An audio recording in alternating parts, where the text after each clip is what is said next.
Très bon réveil à vous dans vos maisons. Vous êtes sur du matin dans le forum de discussion, le procès de l'affaire d'Anivor. C'est le principal sujet de nos échanges après avoir été mis en sommeil pendant 7 ans. Le procès des deux assassins présumés d'Urbain Danivor, un cadre du ministère de l'économie et des finances, bien entendu, porté disparu depuis 15 ans, a repris ce mardi dernier dans le tribunal de première instance de Cotonou. Le procès est déjà à son troisième jour et alimente les discussions et déchaîne les passions. Vous suivrez tout à l'heure dans le bulletin d'information le compte rendu de la troisième journée de ce procès. Et puis dans notre vendredi de lecture commentée, je serai avec Caroline Sagui, championne du concours Livre ton livre, édition 2024. Et puis Edmond Batossi, deuxième de la présélection catégorie senior du concours Livre ton livre, édition 2025. Dans la cage question, Franca, nous reçoit pour vous Bior Sarako Tamour, maire de la commune de Banikoara. Voilà un peu le menu de votre matinale de ce vendredi. Merci d'être debout avec nous. Voici la une des journaux.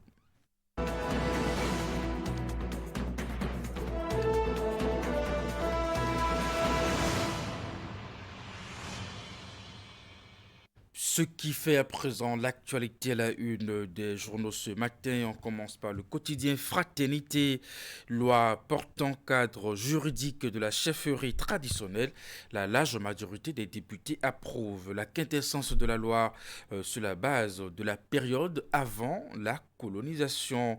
Vous aurez justement cette quintessence dans les colonnes de journal Fraternité. Visite des maires à la zone économique spéciale de Glodjibé, Atrokpo et ses pairs félicitent Talon pour sa vision éclairée. Et puis divers concours de distinction, la face cachée des votes en ligne.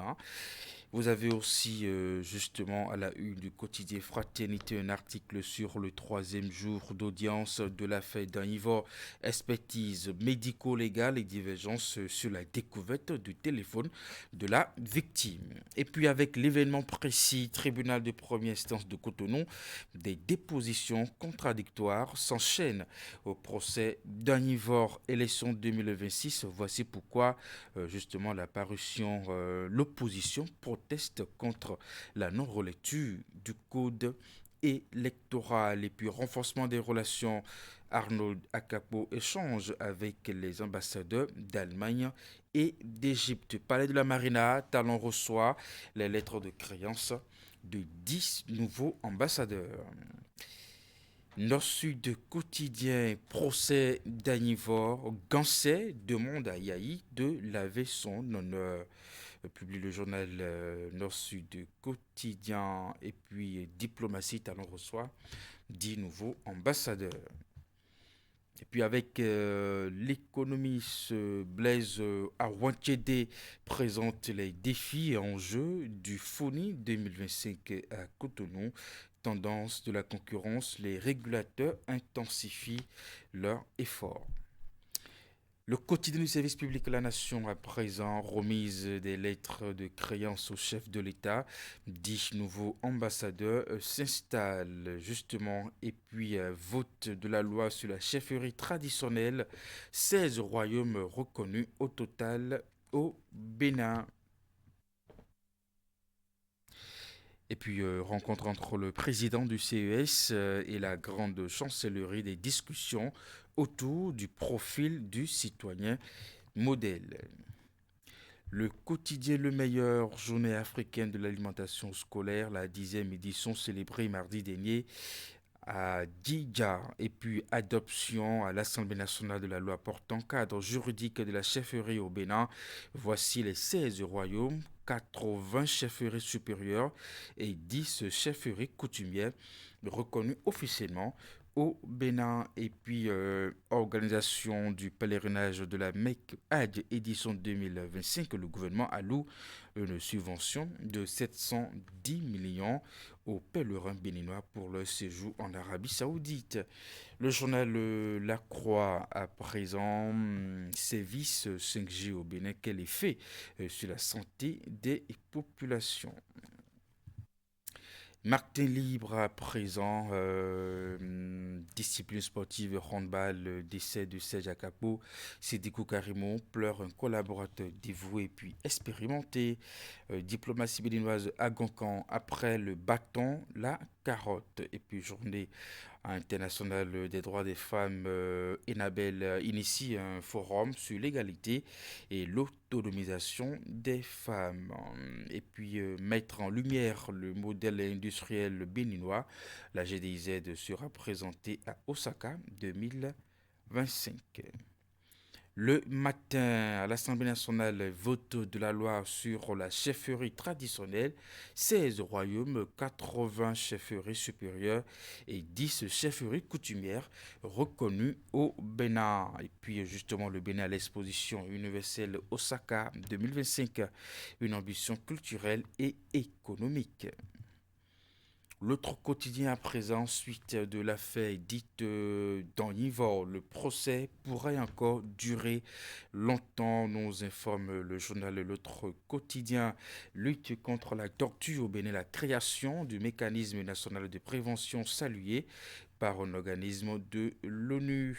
Et puis justement, 10e édition de la journée africaine de l'alimentation scolaire, Horizon 2026, le cap des 100% de couverture d'école en milieu rural maintenu. Décryptage info à présent, Bénin, recettes budgétaires 2024, un bilan encourageant 2024 et prometteur pour l'avenir. Et puis Atropo et ses pairs félicitent le président Talon pour sa vision hautement appréciable, justement. Et puis l'informateur à présent, police républicaine dans les congés, à nouveau autorisé par le DGPR. Le procès va au-delà du 14 mars, nous informe aussi le journal L'informateur, dans cette affaire de Urbain Danivor. Et puis visite des maires à la GDIZ, Atropo et ses pairs félicitent Talon pour les prouesses. Diplomatie, le Bénin reçoit 10 nouveaux ambassadeurs. Et puis avec le quotidien d'Abarou à présent, réalisation des infrastructures dans le département de la Donga, le préfet Jacques Amadou met la pression sur les entreprises. Et puis justement, info matin, procès de l'affaire Pierre Urbain dans Yvor, des attentes des accusés, main quid des commanditaires. Et puis sécurité des écoliers à Godomain, justement, car l'Arami de l'Union progressiste, le Renouveau, offre des chicanes à l'EPP, l'Obozompa. Et puis, après l'épisode à polémique du Niger, le Burkina Faso confirme à Goncan, ambassadeur plénipotentiaire du Bénin. Le Bénin intelligent à présent encadrement de la chefferie traditionnelle, le royaume de Sahara oublié, les Hueda s'indignent, nous informe le journal. Et puis lutte contre l'insécurité, le Japon offre 22 véhicules au Bénin. Diplomatie, 10 nouveaux ambassadeurs en mission à Cotonou. Et puis subvention du Hajj 2025, le gouvernement honore sa promesse. Et puis Monseigneur Isidore de Souza, un testament qui interpelle encore aujourd'hui. L'événement du jour, visite des maires du Bénin à la GDZ, Lucas Tropo et ses pairs félicitent le président Talon. Il salue sa vision industrielle pour le Bénin. Séance plénière de l'Assemblée nationale, le Bénin doté d'une loi portant cadre juridique de la chefferie traditionnelle. Jacques Ayagi qui fait le point justement un point d'étape à Abomey-Calavi sur la libération de l'emprise des lignes haute tension. Les quatre vérités, échanges et concertations avec les anciens présidents des institutions de la République. Yaïboni a rencontré à nouveau Bruno Amoussou ce jeudi à l'Assemblée nationale. Les députés adoptent la loi sur la chefferie traditionnelle. Et puis, justement, en diplomatie, Judas Agoncan, nouvel ambassadeur du Bénin au Burkina. Le journal L'Indépendant, le gouvernement adopte un décret réorganisant le recrutement à la douane. Et puis disparition mystérieuse de Urbain dans Yvor, un assassinat politique qu'on a voulu maquiller en fait divers. Diplomatie, rencontre de l'ambassadeur Antite Mossène et du consul Akizanon avec la communauté tunisienne au Bénin. Et puis 22 véhicules offerts aux forces de sécurité pour renforcer les capacités opérationnelles de la police républicaine. La nouvelle tribune à l'Assemblée nationale, la loi sur la chefferie traditionnelle est votée. Procède à Yvor, une affaire judiciaire sous haute tension. Le matinal à présent, cadre juridique de la chefferie traditionnelle au Bénin, l'intégralité de la loi adoptée est à lire dans les colonnes du journal Le Matinal. En termes d'information, 16 royaumes, 82 chefferies supérieures et 10 chefferies coutumières reconnues. Et puis, visite des maires à la zone économique spéciale de Gloudjibé, séduit Lucas Tropo et ses pairs félicite le chef de l'État. L'emblème du jour, loi pour encadrer la chefferie traditionnelle. Les députés votent un test historique. Et puis, zone industrielle de Glodjibé, les maires du Bénin saluent le dynamisme. Et puis on va finir avec le quotidien Fraternité à présent. Justement, loi portant cadre juridique de la chefferie traditionnelle. La large majorité des députés approuve la quintessence de la loi sur la base de la période avant la colonisation. Visite des maires à la zone économique spéciale de Glodjibé. Atrokbo et ses pairs félicitent Talon pour sa vision éclairé. Troisième journée d'audience dans l'affaire d'Anivor, expertise médico-légale et divergence sur la découverte du téléphone de la victime. Et puis divers concours de distinction, la face cachée des votes en ligne. Voilà pour vous ce qui fait l'actualité, la une des quotidiens parus ce vendredi. On va retrouver Florence Boursa pour le bulletin d'information.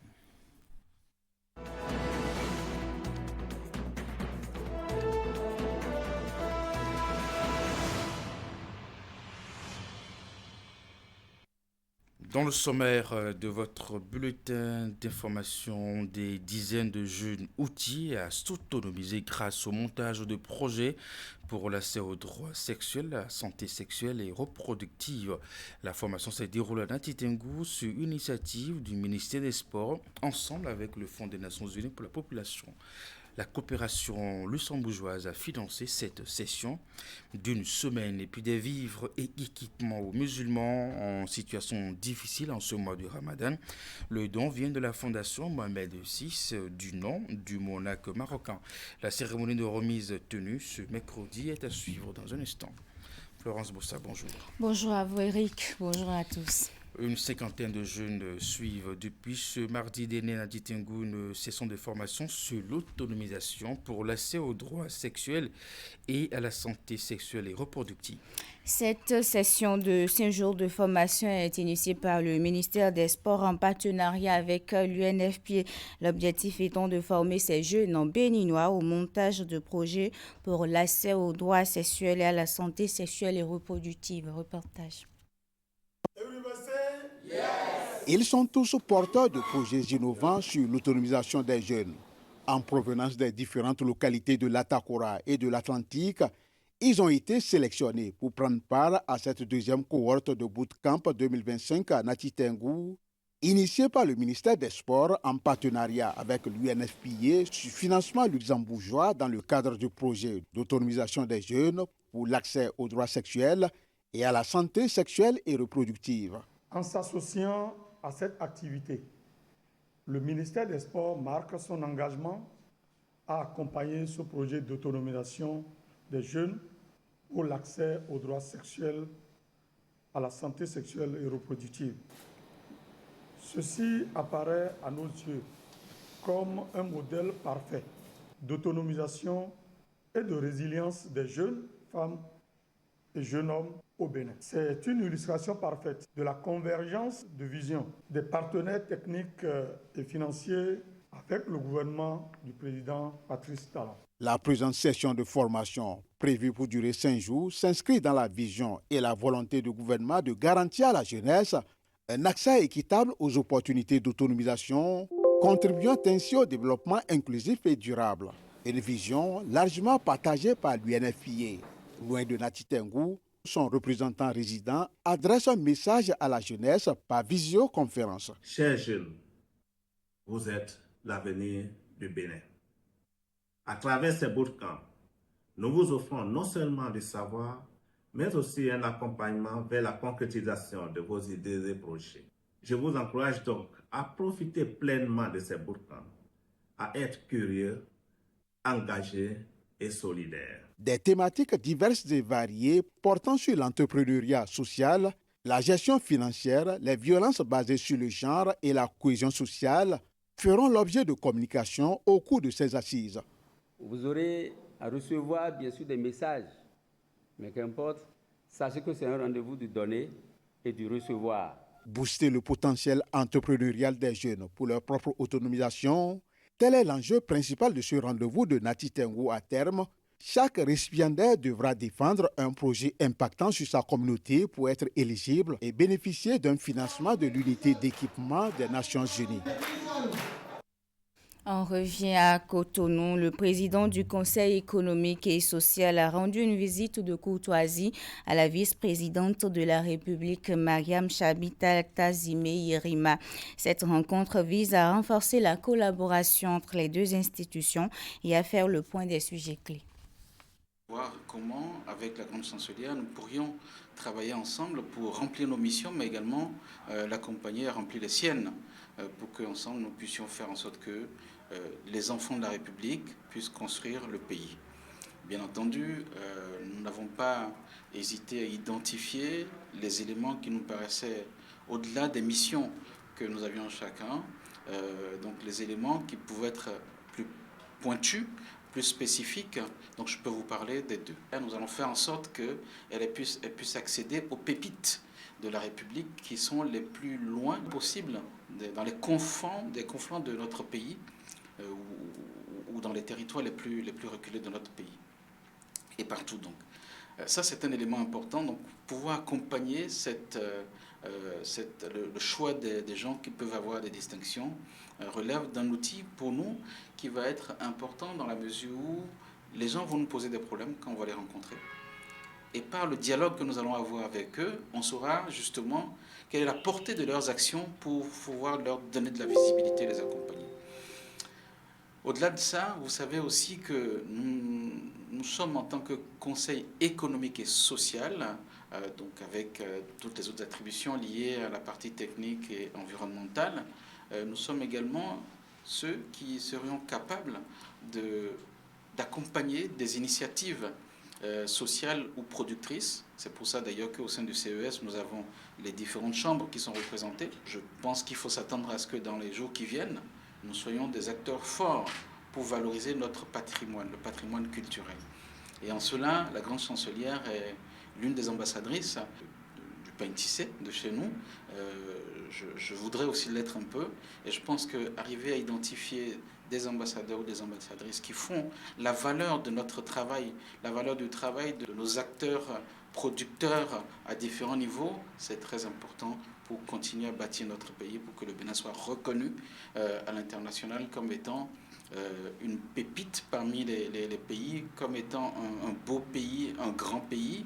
Et je vais finir en disant qu'avant, on parlait du Bénin comme étant le quartier latin de l'Afrique, on en parle moins, mais on va remettre un vocabulaire beaucoup plus beau dans la bouche de tout le monde, dans le monde entier.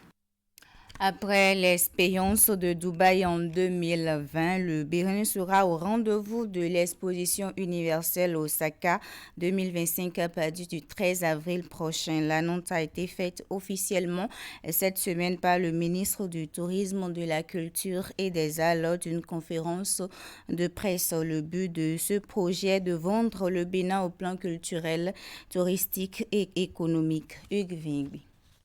Et quel sera le parcours.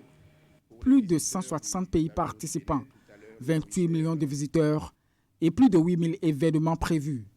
L'Expo universelle Osaka 2025 représente une véritable opportunité stratégique sur laquelle se positionne le Bénin pour se révéler davantage au monde. Le pavillon du Bénin, au niveau d'Osaka, a été mis en œuvre pour servir de vitrine pour que nous puissions mieux affirmer notre identité culturelle, présenter les secteurs clés pour le Bénin tels que l'agro-industrie, le coton, la noix d'anacarde, le cajou, le soja, l'énergie, le numérique et les infrastructures. Montrer que le Bénin est un carrefour d'opportunités d'investissement en Afrique de l'Ouest. Nous devons en tout cas avoir un message assez important à apporter qui est celui de Bénin, monde de splendeur. Nous avons des atouts, je dirais, économiques qui ne sont plus à démontrer. Nous avons aussi des atouts touristiques qui ont le vent en poupe. Et donc c'est de notre rôle de porter un message haut et fort dans une destination asiatique aussi certes lointaine.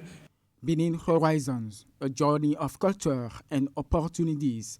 C'est autour de ce thème que Cotonou a élaboré son programme, incluant notamment la Journée nationale du Bénin, l'événement dans le Women's Pavilion de la Fondation Cartier, l'événement volontaire Guélédé et Kabuki.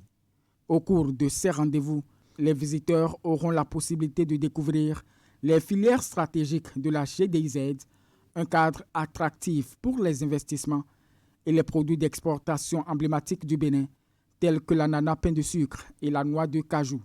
L'Expo Osaka 2025, c'est une promesse de 6 mois d'immersion du 13 avril au 13 octobre 2025. Que le Bénin entretient avec le Japon.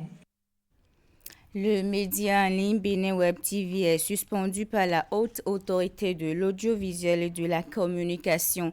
La HAC a rendu publique sa décision ce mercredi 12 mars 2025 après une mise en demeure du promoteur du média Bénin Web TV. Dans sa publication, a indiqué que Edouard Loco a exigé l'acquisition d'un nouveau véhicule de fonction de 25 millions, plus d'une Toyota Prado de 40 millions. Une affirmation que le média n'a pas pu prouver selon la décision rendue par l'institution en sanction au non-respect de code de déontologie suivi.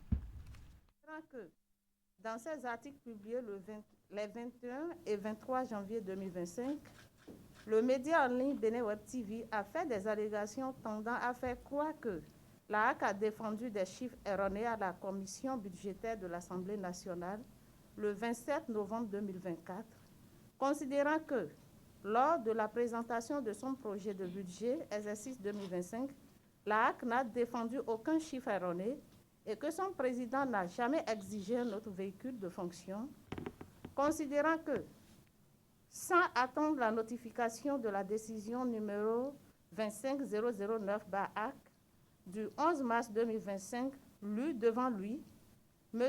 Paul Arnaud Deguenon a récidivé le même jour dans ses accusations sans fondement contre la HAC et s'en est pris vertement à l'institution sur son site. Considérant que l'intéressé au cours de son audition publique avait confessé avoir des difficultés dans l'usage à bon escient des mots, considérant qu'au surplus, le promoteur du média en ligne a reconnu ignorer les procédures budgétaires et parlementaires, la plénière, après en avoir délibéré, décide. Article 1er. Le média en ligne Bénin Web TV est suspendu jusqu'à nouvel ordre. Article 2. La carte de presse de M. Paul Arnaud Deguenon, promoteur de médias en ligne Bénin Web TV, est retirée. Il ne doit plus se faire prévaloir de sa carte de journaliste sous peine de subir la rigueur de la loi. Article 3. En cas de non-respect de la présente décision, le promoteur du média en ligne Bénin Web TV s'expose aux sanctions prévues par les textes en vigueur. Article 4. La présente décision prend effet pour compter de la date de sa signature. Elle sera notifiée au promoteur du média en ligne Bénin Web TV, à l'autorité de régulation des communications électroniques et de la poste, ARCEP, au Centre national d'investigation numérique, NIN, à Monsieur le procureur de la République et publié au journal officiel. Et pour finir cette session d'information, la Fondation Mohamed VI des oulémas africains soutient la communauté musulmane avec des dons de vivres et d'équipements des personnes indigentes en ce mois de Ramadan.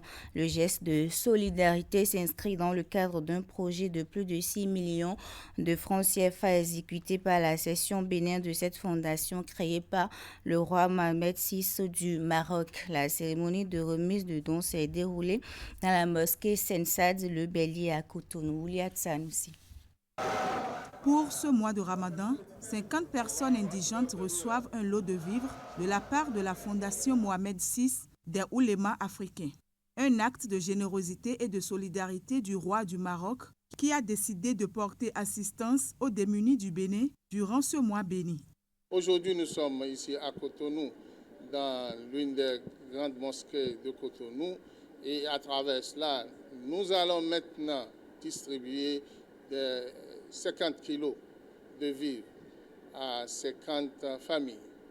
Et chaque famille va bénéficier de 25 kilos du riz, 5 kilos de farine, 5 kilos de sucre et 10 à 15 kilos de pâtes alimentaires.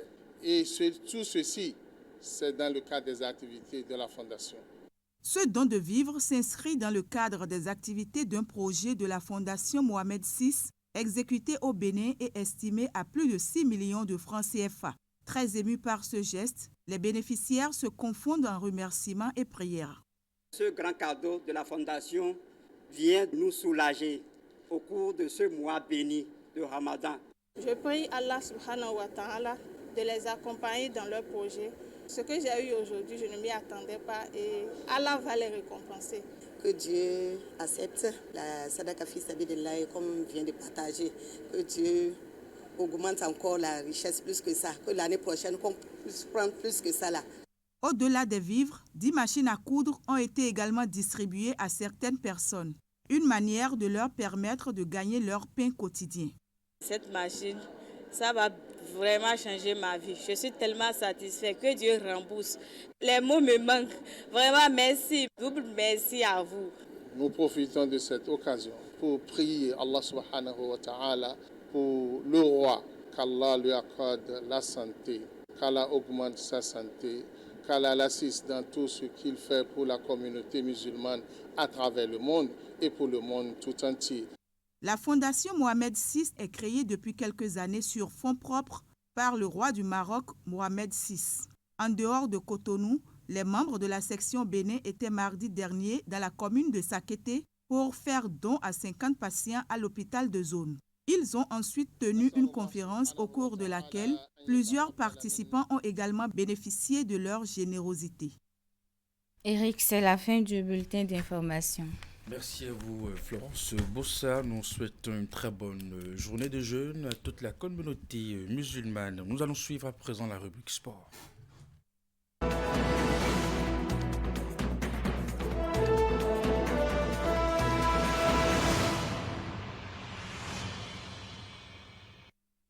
Candide Ronrento, bonjour. Bonjour Eric et bonjour à tous nos téléspectateurs. Ce matin, on parlera football, basketball, volleyball et karaté. Commençons déjà par le sport roi. Les huitièmes de finale de l'UEFA Europa League ont connu leur épilogue ce jeudi. Les différentes équipes qualifiées pour le tour suivant sont aussi connues. Oui, on a assisté hier à la manche retour de ces huitièmes de finale retour de l'UEFA Europa League saison 2024-2025 qui ont livré leur verdict quant aux équipes qui vont poursuivre la course à la succession de l'Atalanta Bergame. L'Athletic Club s'est imposé par un score de 3-1 à l'équipe de l'AS Roma pour le compte de cette manche retour et s'impose sur l'ensemble de la double confrontation sur un score de 4-3. L'Eintracht Francfort s'impose par un score de 4-1 pour le compte du match retour à l'Ajax Amsterdam et s'impose au score cumulé par un score de 6-2. La Lazio et le Victoria Pleasant se sont neutralisés au bout d'un score nul d'un but partout et la Lazio sort vainqueur de ces huitièmes de finale justement de l'Europa League devant l'équipe de Victoria Plzen par un score de 3-2 au score cumulé. L'Olympiakos s'est imposé par un score de 2-1 à l'équipe de Bodo Glimt qui s'impose sur l'ensemble de la double confrontation par un score de 4-2 et s'offre ainsi son billet pour l'étape des quarts de finale. Lyon s'est imposé par 4-0 pour cette manche retour à l'équipe du FC Bucarest de la Roumanie et s'impose 7-1 sur l'ensemble de la double confrontation à l'équipe roumaine. Manchester United s'est imposé par un score de 4-1 à l'équipe de la Real Sociedad et 5-2 au score cumulé pour s'offrir un ticket pour les quarts de finale. L'équipe de Rangers s'est inclinée 0-2 pour le compte de cette manche retour devant l'équipe de Fenerbahçe et l'équipe de Fenerbahçe qui sort vainqueur, sinon qui s'incline pour le compte de ces huitièmes de finale qui est recalé par l'équipe de Boranger qui va s'imposer à la fatidique séance des tirs au but par un score de 3 tirs réussis contre 2 pour les Rangers qui s'offrent le billet pour le tour suivant. Et puis enfin, Tottenham qui s'impose par un score de 3-1 et 3-2 sur le score cumulé et devant l'équipe de l'AZ Alkmaar pour s'offrir son ticket pour les quarts de finale. Et justement, parlant des équipes qui sont qualifiées pour l'étape des quarts de finale, nous avons bien entendu l'équipe de l'Athletic Club Bodo Glimt, Eintracht Francfort, la Lazio, Lyon, Manchester United, Rangers et puis l'équipe de Tottenham. Au plan national, Candy, de la 11e journée de la Ligue 3 masculine a connu son épilogue ce jeudi également pour les équipes de la poule A. On a assisté hier après-midi aux 2 dernières confrontations programmées pour la suite de la 11e journée de la Ligue 3 masculine dans la poule A saison 2024-2025 au stade Omnisport d'Adion. Le match entre Jefa Football Club et la jeunesse sportive de la Vallée s'est soldé par un score nul et vierge. Aucune des deux équipes n'a pu trembler les filets avant les 90 minutes du temps réglementaire. Pendant ce temps, Enovia FC a gagné son match face à Assos par un score d'1-0. Sous réserve d'homologation, le classement de la poule est dominé par Jefa avec désormais 21 points au compteur, suivi de Enovia FC deuxième avec 18 points. Puis la lanterne rouge est gardée par Assos avec seulement 5 points au compteur après donc 11 différents matchs joués. Allez, poule B maintenant. On aura 3 dès demain aux différentes affiches de la 9e journée de la Ligue 3 masculine, comme je vois sur le tableau. Pour les différentes équipes de la poule B, on aura 4 différentes rencontres. L'AS Okuta reçoit dans son entre Adassa l'équipe de l'AS JFA. L'US Baboni reçoit au stade municipal de Parakou l'équipe de Gomido FC. L'AS Sota de Malanville va offrir son hospitalité à l'équipe de Énergie Football Club de Dogbo. Et puis Soleil FC de Basila sera face à l'équipe de la jeunesse sportive d'Agonli pour disputer les 3 unités de cette 9e journée dans la poule B. Il faut rappeler que toutes ces rencontres sont prévues pour démarrer à partir de 16h00. Parfait. Ligue Pro à présent, chez les professionnels, on va assister ce week-end aux différentes rencontres de la 22e journée de la phase des zones. Au total, 17 matchs sont à suivre. Oui, 17 matchs, dont 9 dans la poule A. Commençons justement par cette zone où demain samedi, on aura 4 différentes confrontation. Le premier Bois FC sera face à l'équipe des Buffles du Borgo au stade de Bemberek. Dynamique FC de Djougou va offrir son hospitalité à l'équipe de Dadia Football Club, leader jusqu'à présent de la poule A. Dynamo de Parakou sera face à l'équipe de Dynamo d'Abomey au stade municipal de Parakou. Real Sport de Parakou sera face à l'équipe de l'Est Teneur au stade de Ouessé. Dimanche, on aura 5 différentes rencontres toujours dans cette poule A. ABFC de Tchaourou va en découdre avec l'équipe de Loto Popo. Beke FC va croiser le campon avec l'équipe de Damis FC de Ndali. l'US Cavalier sera face à l'équipe de Ponte FC et de Djougou. Espoir Banigansé ou Durles Takouné sont aussi des rencontres à suivre pour le compte de cette 22e journée dans la poule B. Avant cette 22e journée, il faut rappeler que dans cette poule A, le classement est dominé par l'équipe de Dadia Football Club avec un total de 43 points au compteur, un goal différentiel de plus 13, suivi de l'équipe de l'US Cavalier qui est positionnée deuxième de la poule avec 38 points au compteur. Damessa FC de Ndali est troisième de la poule. Dynamo FC d'Aboumé 4e, Ponte est 5e, Audio FC de Comé 6e, Banigansé bien en 7e position, 8e place pour Espoir FC de Savalou et puis Loto Popo qui est positionné 9e de la poule avec 30 points au compteur. après donc 21 différents matchs déroulés. Dans la poule B maintenant pour le compte de cette 22e journée. Déjà demain samedi, on aura 4 différentes affiches. L'AS Police reçoit au stade de René Pleven d'Akpokpa l'équipe de AMFC de Pobet. Asvo sera face à l'équipe de l'ASPAC au stade Omnisport. D'Adjoron l'AS Sobemap de Avrancourt reçoit dans son entre l'équipe de l'AS Cotonou. USS Kraké va offrir son hospitalité aux champions en titre, les Coton-Cutters de Coton FC au stade de Kraké. Dimanche, Adidja reçoit au stade Omnisport de Toffo l'équipe de la jeunesse sportive de Pobet. Avrancourt Omnisport va en découvrir avec l'équipe de Sita Tunga FC sur ses propres installations. Dragon FC de Lomé et sera face à l'équipe des requins de l'Atlantique défait par l'AS Sobema au cours de la précédente journée. Et puis la jeunesse athlétique de Kétou va en découdre avec l'équipe de l'étoile filante au stade de Kétou. Le classement dans cette poule est dominé par l'équipe des Dragons de Lomé avec 36 points au compteur. Autant de points au compteur pour l'équipe de l'AS Sobema qui vient sur la deuxième marche du podium. Coton FC est troisième de la poule avec 34 points au compteur, 33 points pour l'équipe de l'USS Kraké qui vient en 4e position. AMFC est 5e de la poule B. L'équipe de la jeunesse sportive de Pobet vient en 6e position. Asvo est positionné 7e, Aspark 8e et puis l'équipe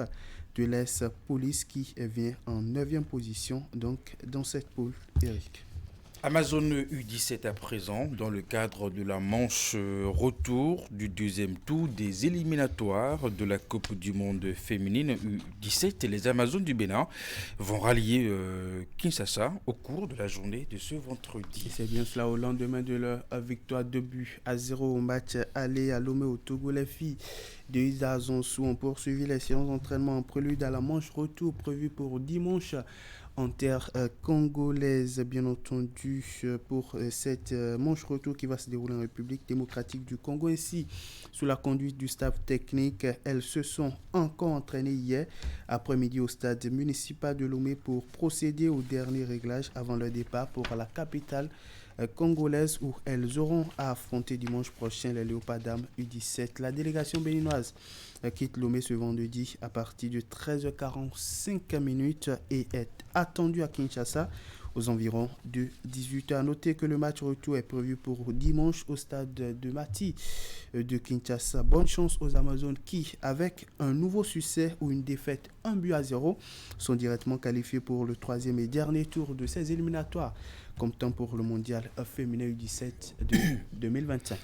On change de discipline à présent, qu'on dit de la 3e journée de la phase aller de la Ligue professionnelle de basketball saison 24-25 est programmée pour ce samedi au niveau des deux conférences. Oui, et commençons déjà par la conférence nord-Érique pour le compte de cette 3e journée de la phase aller de la Ligue pro de basketball saison 2024-2025. L'équipe de Bosco Star chez les hommes affronte l'équipe de Aspal Renouveau à partir de 14h sur les installations de Don Bosco. L'équipe de Panthère toujours chez les hommes va en découdre avec Longour sur les installations de TP Djougou et puis Aspal BBC sera face à l'US Kema à partir de 16h sur les installations de HECM de Paracou. Chez les dames toujours au cours de cette conférence nord associée va en découdre avec Hoop Trumers à partir de 16h. Au même moment, l'équipe de Koburo sera face à l'équipe de Cavalier pour disputer les points de cette 3e journée. Dans la conférence sud, sinon au niveau de la conférence sud, maintenant la 2e conférence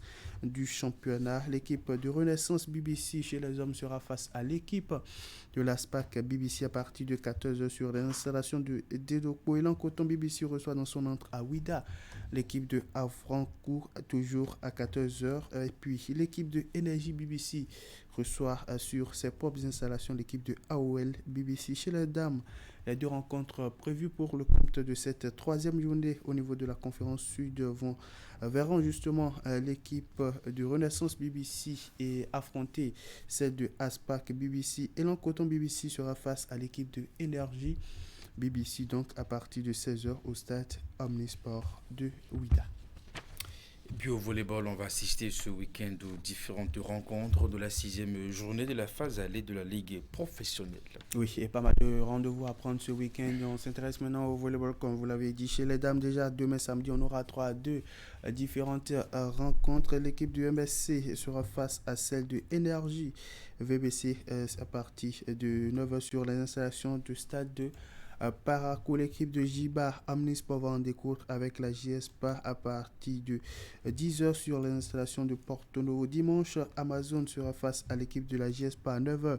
Et puis Étincelle sera face à l'équipe de Énergie VBC à partir de 10h30. Chez les hommes, 7 différentes confrontations à suivre.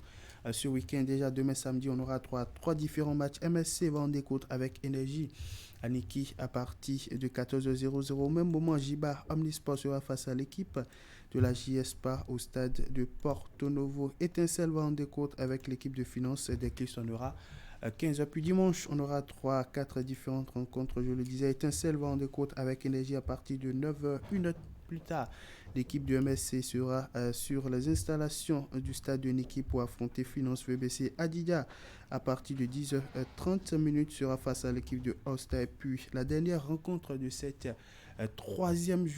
sixième journée de la Ligue Pro de volleyball va mettre aux prises l'équipe de Assonion à celle de l'ES Cotonou. Allez Eric, on va finir par le karaté, on l'avait annoncé. Absolument, on va finir par cette pratique sportive des arts martiaux d'origine japonaise. La fédération béninoise de karaté va procéder ce week-end au lancement de ses activités sportives à travers une compétition.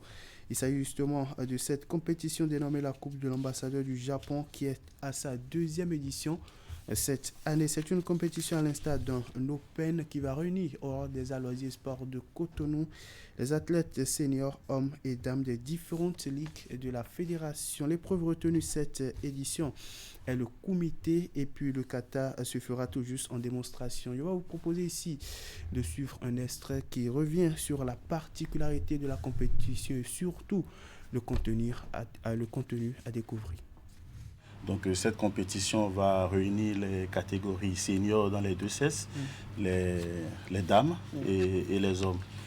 Donc voilà un peu, la compétition va commencer à 7h, déjà par l'accueil des athlètes et des différentes délégations. La compétition a été étendue dans tous les départements. Donc nous attendons des représentants de tous les autres ligues qui vont envoyer au moins 2 athlètes. C'est une compétition purement sélective et comme vous l'avez dit, elle vient lancer pratiquement la toute première compétition au plan national pour nos athlètes qui sont mis à job depuis en sélection pour ceux de la Ligue de l'Atlantique et je crois que ça se fait de même dans les autres départements.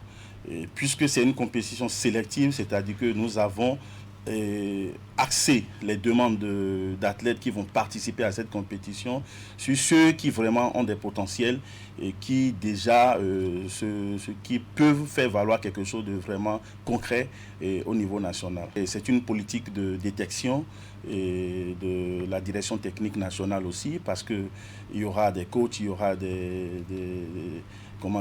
gens avérés sur place qui vont procéder à la détection et voir un peu ceux-là qui viennent des autres départements. C'est l'occasion pour voir ce qu'ils font de bien et tout pour pouvoir commencer par constituer un noyau de présélection d'équipes pour les compétitions internationales à venir. L'instant Martinien Aditi, membre du comité d'organisation qui a été reçu lundi dernier sur notre émission hebdomadaire consacrée à l'actualité sportive sur Canal 3 Bénin Canal Sport. Et Eric, on a fait le tout ce matin. Merci à vous, Candide Martinien Aditi, à qui nous disons bonjour. Je vous souhaite une très bonne journée. Aussi, du courage pour cette discipline. Allez, Candide, très bonne journée à toi aussi. Merci. À la semaine prochaine. À la semaine prochaine. On va retrouver à présent Franck Aounou avec son invité.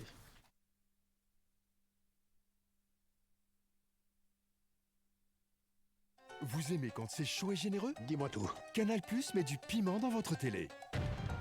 En ce moment, profitez d'une offre brûlante avec votre décodeur HD à 5000 francs dès la formule Access. En plus, votre parabole est offerte. Regardez. Goûtez aux nouvelles émissions et séries épicées comme on aime. Ah, ça donne chaud. C'est gagné! Qui aime les akara ne doit pas avoir peur du piment. Attention, intrigue tout feu tout flamme. Je vais vous régaler ce soir. Vibrez devant les films les plus chauds du moment. Et vivez des ambiances bouillantes dans vos matchs tant attendus. J'ai senti mon corps vibrer. Alors, ça chauffe, non? Réabonnez-vous vite.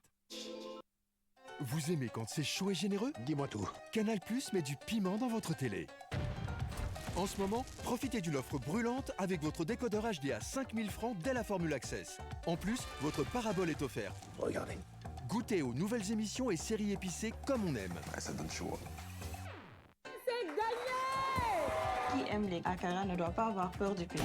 Attention, intrigue tout feu tout flamme. Je vais vous régaler ce soir. Vibrez devant les films les plus chauds du moment. Et vivez des ambiances bouillantes dans vos matchs tant attendus. J'ai senti mon corps vibrer. Alors, ça chauffe, non? Réabonnez-vous vite.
Franck Aounou, bonjour. Bonjour. Nous sommes avec vous, avec votre invité.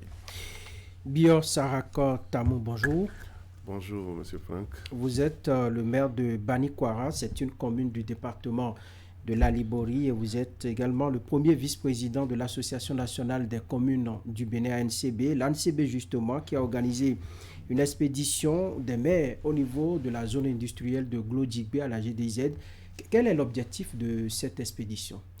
Oui, merci, monsieur le journaliste.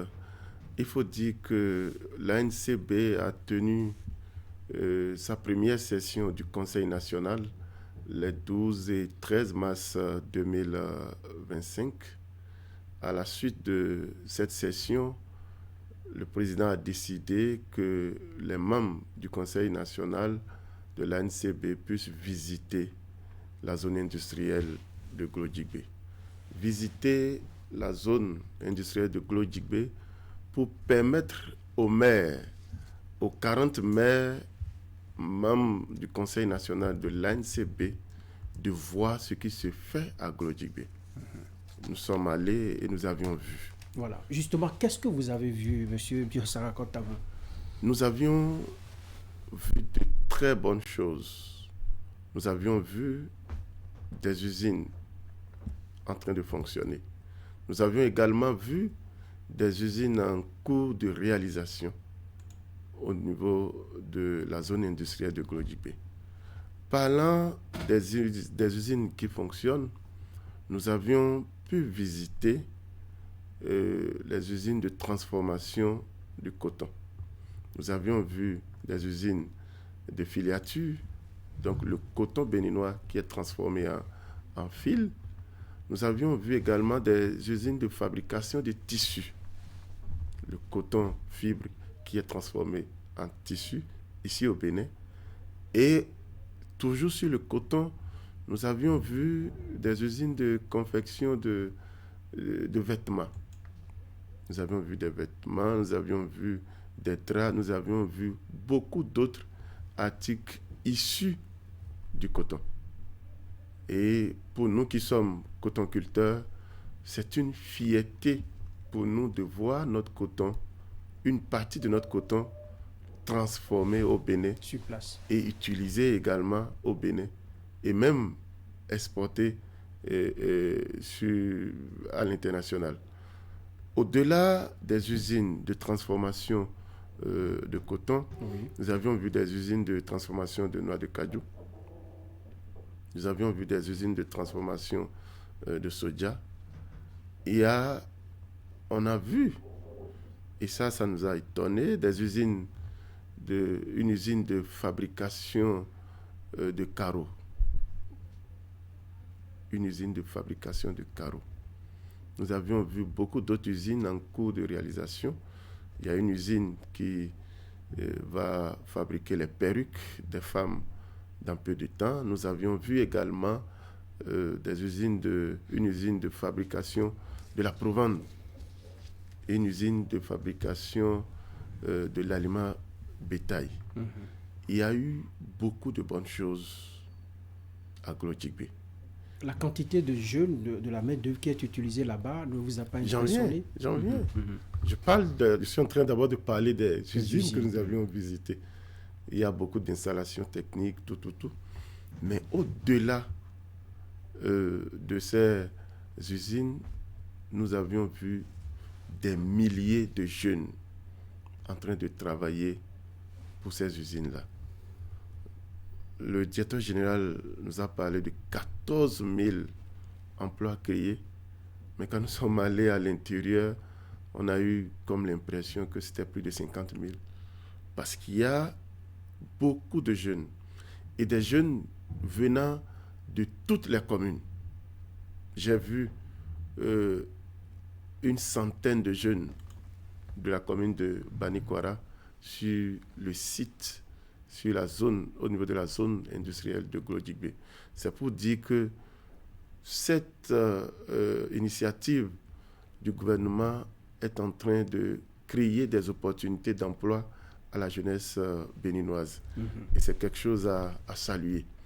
Je voudrais dire que quand nous avions visité toutes ces installations industrielles et les jeunes qui y travaillent, quand nous avions suivi la très bonne présentation du projet par le directeur général, M. Béton, nous nous sommes dit qu'il faut avoir de la vision. Il faut avoir de la vision, il faut avoir de la capacité à mettre sa vision en œuvre. Et pour cela, nous sommes en train de dire merci au président Patrice Talon parce qu'il a été un génie. Voilà. Parce qu'il a été un génie et à travers ce projet, nous sommes en train de comprendre que réellement, aucun pays, quand on dit aucun pays au monde ne s'est développé sur le plan économique sans l'industrie, nous sommes en train de comprendre. Parce que le fait d'exporter nos matières premières agricoles à l'état brut n'apporte rien aux producteurs, n'apporte rien pratiquement à notre pays. Et à travers cette initiative, nos matières premières seront transformées avant d'être exportées. Cela va permettre aux producteurs agricoles de s'enrichir, cela va permettre aux jeunes de trouver de l'emploi, cela va permettre de développer l'industrie, donc de développer l'économie de notre pays. Je vois que vous en avez beaucoup à dire, mais avec tout ce que vous avez vu là-bas hier, en quoi la NCBE peut contribuer, disons, à la pérennisation de cette vision du chef de l'État dont vous venez de parler, d'une part, et votre commune Banikwara, que peut-elle apporter au développement de cette zone industrielle? Oui. La NCBE étant la fêtière des communes du Bénin, a un rôle important à jouer. Un rôle à jouer dans le sens de sensibiliser davantage les différents acteurs agricoles, les différents acteurs, et dans le sens également d'encourager les jeunes de chaque commune à postuler pour être recrutés au niveau de cette zone industrielle très importante pour notre pays. L'ANCB est composée des maires, des communes.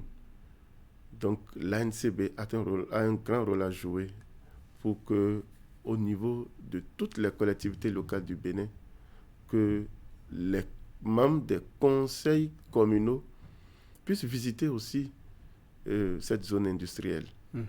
Que les membres des conseils communaux puissent visiter, que tous les élus puissent visiter et comprendre ce qui se fait et voir de leurs propres yeux, comme on le dit, les merveilles que le gouvernement est en train de faire sur cette zone-là. Je voudrais dire qu'il est important que tous les Béninois, que tous les groupes socio-professionnels et même toutes les formations politiques fassent un tour sur la zone industrielle de Glodjibé pour voir ce qui se fait. Ça, ce n'est pas de la politique, mais c'est une réalité. C'est du concret, ce n'est pas de la démagogie.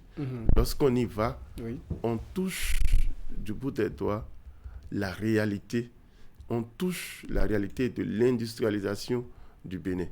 Et ce qui nous a encore épaté hier, c'est le fait que sur le premier site de 400 hectares, qui était prévu pour être réalisé totalement sur une période de 7 ans, c'est seulement en 16 mois que tout a été réalisé. En 16 mois, tout a été réalisé. Il me plaît bien de saluer toute l'équipe qui a fait ce travail, de saluer le chef de l'État, les membres du gouvernement et tous les partenaires qui ont contribué à ce projet et qui continuent d'investir pour notre pays. Finalement, est-ce qu'on ne va pas décréter la zone industrielle de Glodjibé comme patrimoine culturel et touristique, vu que vous invitez tous les Béninois à y aller pour nourrir leurs yeux, pour se faire plaisir? Oui. Glodjibé le mérite. La zone le mérite. Au-delà du patrimoine culturel, touristique, c'est également un patrimoine, c'est d'abord un patrimoine économique. Il faut qu'on le sache et qu'on puisse faire la démarche pour y visiter. Parce qu'en réalité, il n'y a pas en Afrique de l'Ouest une zone de cette importance. Il n'y a pas une zone de cette importance en Afrique de l'Ouest. Et je dis, nous avons la chance d'avoir un chef de l'État.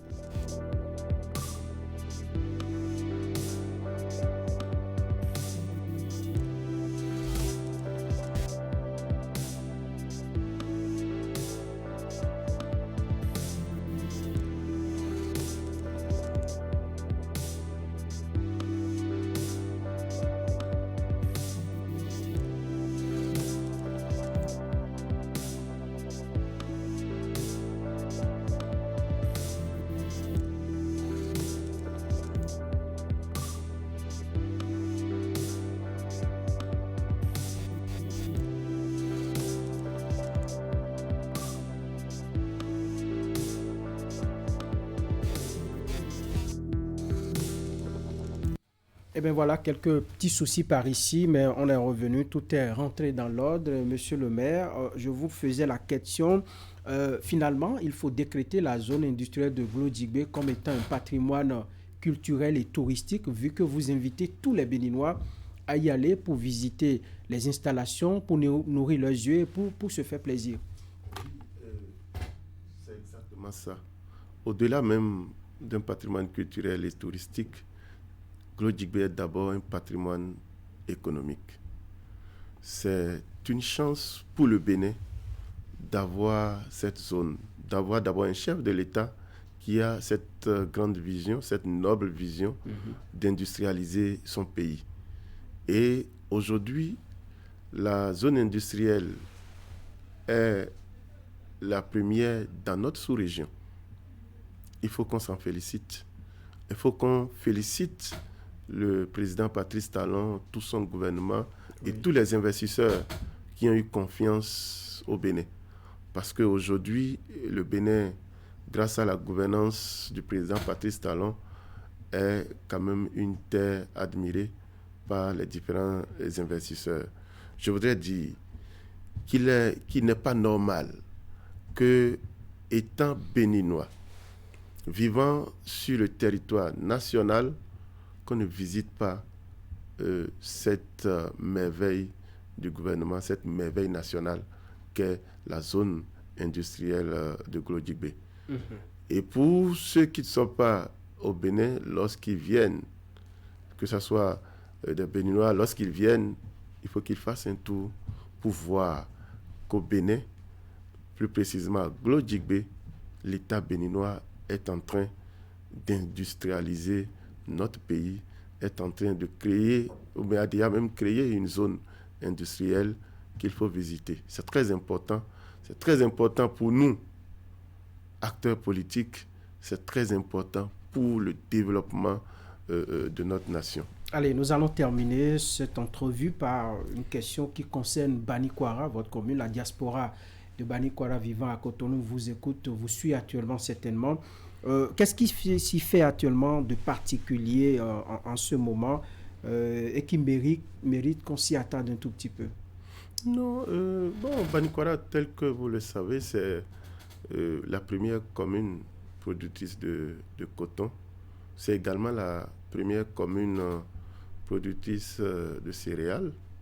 Donc, Banikwara, c'est le grenier du Bénin. Donc, c'est cette commune agricole qui fait beaucoup de spéculations agricoles. Banikwara est également une commune sportive, une commune de football. Nous avons notre club Banigansé. J'ai écouté des nouvelles tout à l'heure. Qui avance et qui fait également la fierté de la commune. Banikwara, c'est également, je dirais, le tourisme. Oui, c'est vrai qu'on a des problèmes de sécurité dans la zone, mais Banikwara reste également une commune à visiter. Banikwara, actuellement, ce qui attire l'attention, c'est le processus d'intronisation du 22e roi de Banikwara Nansono. Je dis bien du 22e roi de Banikwara Nansono parce que le 21e Nansono, Sylvestre, a rejoint les ancêtres. Dans quelques semaines, le collège électoral va désigner le nouveau roi de Banikwara, le Nansono, qui règne sur le territoire de Nantem, qui commence de Albouri, du fleuve Albouri jusqu'au fleuve Mekrou. Wow. Donc c'est un grand territoire qui est le royaume de Nantem. C'est un grand territoire qui existait il y a longtemps. Je tiens à le dire que Banikwara a été créé par Banigansé en 1764. C'est très important qu'on le dise, c'est de l'histoire. Et le territoire de Banikwara a été reconnu et même organisé politiquement avant l'arrivée du colon. Il y a eu un traité de protectorat qui a été signé par le 14e roi Nansono Bado, avec les colons, M. Molès à l'époque, et qui définissait le territoire de Banikwara, qui est le Nantem. Donc Banikwara est aussi une commune historique. Voilà. Merci d'avoir partagé avec nous ces pans de l'histoire de Banikwara. Biosarakot Tamou, vous êtes justement le maire de la commune de Banikwara. Vous êtes à Cotonou dans le cadre de la visite de la zone industrielle de Glodjibé suite à votre conseil national que vous avez tenu au niveau de l'ANCB. Vous êtes d'ailleurs le premier vice-président de cette fêtière. Merci et bon retour à Banikwara. Merci. Bonne journée de prière et bonne suite de jeûne. Merci, c'est moi. Merci. Eric. Merci à vous, Franck. Merci aussi à Monsieur le maire. Bonjour à toute la communauté de Banikwara. Et très bon vendredi du côté de Banikwara. Après vous, ça va être Instant Littérature avec nos invités.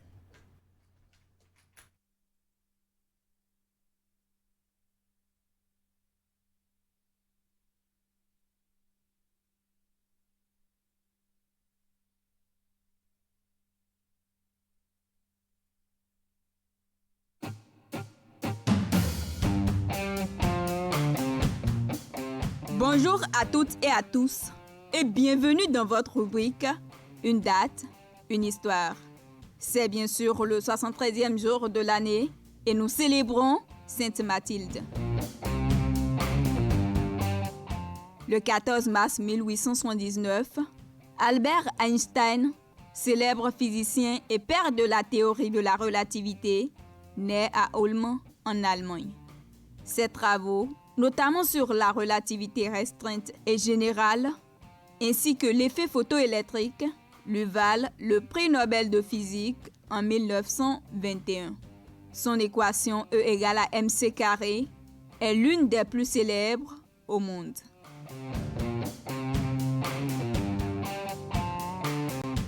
Le 14 mars 2004, Vladimir Poutine a été réélu président de la Russie avec plus de 111% des suffrages. En 2004, il a effectivement été réélu lors d'une élection où il a obtenu cette majorité écrasante. Cette victoire lui a permis de poursuivre son mandat et d'étendre son influence sur la politique russe.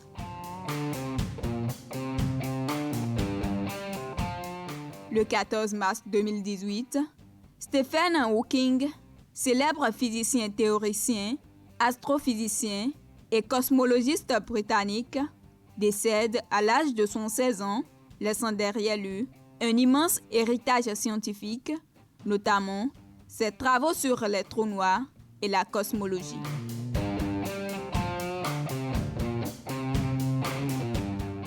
Le 14 mars 2019, le cyclone Idai frappe violemment le Mozambique, le Zimbabwe et le Malawi, causant des centaines de morts, d'importants dégâts matériels et une grave crise humanitaire dans la région.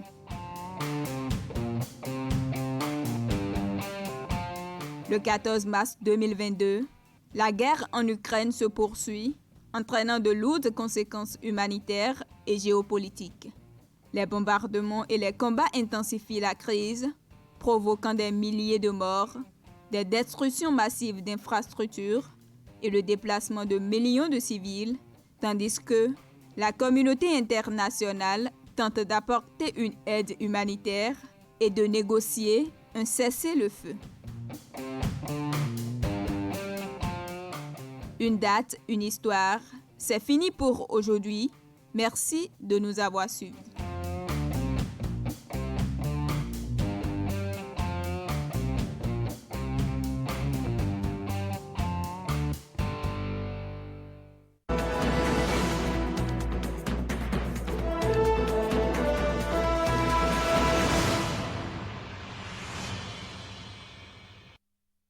Retour sur le plateau d'Actu Matin. Pour la suite, comme vous le savez, les vendredis, nous partageons avec vous des moments de lecture. Je suis avec justement Caroline Sagui, elle est championne du concours Livre ton livre, édition 2024. Et puis Edmond Batossi, qui est deuxième de la présélection catégorie senior du concours aussi, Livre ton livre, édition 2025. Caroline Sagui, bonjour. Bonjour, monsieur le journaliste. Merci vraiment d'être avec nous ce matin. Je rappelle que vous avez quitté Porte-Nouveau. Une sacrée distance pour être là ce matin. Pour l'amour du livre. Oui, oui. Merci aussi. Edmond Batossi, bonjour. Bonjour, monsieur le journaliste. Merci aussi d'être avec nous ce matin. Allez, vous avez entre vos mains de très bons livres. Ici, nous avons justement le livre Marie-Claire de Habib Dakpogan. C'est justement ce livre qui vous a permis d'être justement champion du concours Livre ton livre, édition 2024. Pourquoi le choix de ce livre ? Le choix de ce livre, c'était une nouvelle parution de l'écrivain Habib Dakpogan, un recueil de nouvelles. Et on était vraiment pressés de découvrir, de déguster, de savourer, de rentrer dedans. Marie-Claire, c'est Justin Prenant. Mais de quoi pouvait-il bien s'agir ? C'est ça. C'est cela. Il y avait beaucoup de questions. Alors, maintenant, partagez avec nous votre espérance de lecture avec quelques passages que vous aurez choisis. Je choisis un passage de la nouvelle éponyme. D'accord. Marie-Claire, page 66. Linda introduisait toujours ainsi le sujet lorsqu'elle voulait me rappeler qu'être femme, c'est être belle et avoir un mari. Et qu'être belle, c'est être claire à défier le soleil. Je connaissais la chanson et j'anticipais la même réponse avec le même sang-froid. Linda, je ne vais pas me dépigmenter. Mais qui te parle de te dépigmenter? Revenait-elle faussement offensée. Je te comprends pas alors, excuse-moi. Koi, je te parle d'exister, chérie. Juste un petit lait qui fait ressortir l'éclat de ta peau. Toi aussi, Marie-Claire, ressemble un peu à ton prénom. Et comme d'habitude, elle pouffait de ce rire spontané et moqueur qui n'appartenait qu'à elle. Le contraste entre mon nom et mon teint ne la laissait jamais indifférente. Et moi, moins vexée qu'interpellée par le devoir de lui réexpliquer le chapitre sur mon africanité, je lui rafraîchissais la mémoire sans état d'âme. Linda, je me sens bien dans ma peau, sans éclat. On comprend aisément que le livre traite de la dépigmentation et à travers cet échange, on a une amie qui conseille à son amie d'aller vers la dépigmentation, c'est bien ça? Oui, oui. Alors, c'est un fait de société aujourd'hui, on voit dans notre environnement, que ce soit professionnel, l'environnement des familles, des personnes qui font le choix de changer la couleur de leur peau. Parce qu'ils sont peut-être, comment vous appréciez ça? Dans la nouvelle, Marie-Claire... Oui, dans la nouvelle Marie-Claire. Marie-Claire est une femme très noire. Et elle s'appelle Marie-Claire. Elle s'appelle Marie-Claire, donc c'est le contraste entre sa peau et puis son nom. Et Linda, sa copine qui lui demande de se dépigmenter, est une femme dépigmentée aussi. Donc Marie-Claire est prise de Jordi, un jeune homme qui est amoureux d'elle malgré son teint noir, décide quand même de garder son teint, puisque son mari est son fiancé est quand même amoureux d'elle malgré son teint. Mais malheureusement, elle finira par changer d'habit uniquement parce qu'elle voit Jordi avec une autre femme. C'est une question de valeur, de principe chez moi. Et Marie-Claire ne peut pas se voir uniquement belle dans les yeux de son fiancé. Normalement, une femme sait qu'elle est belle d'abord dans ses yeux avant d'être belle dans les yeux des autres. Des autres. Ouais. Et finalement, est-ce qu'elle a accepté par faire ça? Oui, justement. Elle a accepté faire ça uniquement lorsqu'elle a vu Jordi la tromper avec une femme de teint clair. Alors, on ne stigmatise pas ce matin les femmes de peau claire sur ce plateau. Non, justement. Ça là, c'est le contenu de livre que nous sommes en train de partager. Allez-y. Oui. C'est cela. D'accord. Alors, vous avez encore d'autres passages pour nous? Oui, la fin de... On verra tout à l'heure avec Edmond Batossi quel est son choix entre femme claire et femme noire. Parce que, bon, finalement, Marie-Claire a été obligée de changer la couleur de sa peau parce que son petit copain l'a quittée. Justement, je vais lire un passage, la fin de la nouvelle éponyme. Et mon miroir fut cruel. Ce qu'il me renvoyait comme image était l'effet d'une mauvaise blague, d'une haute trahison.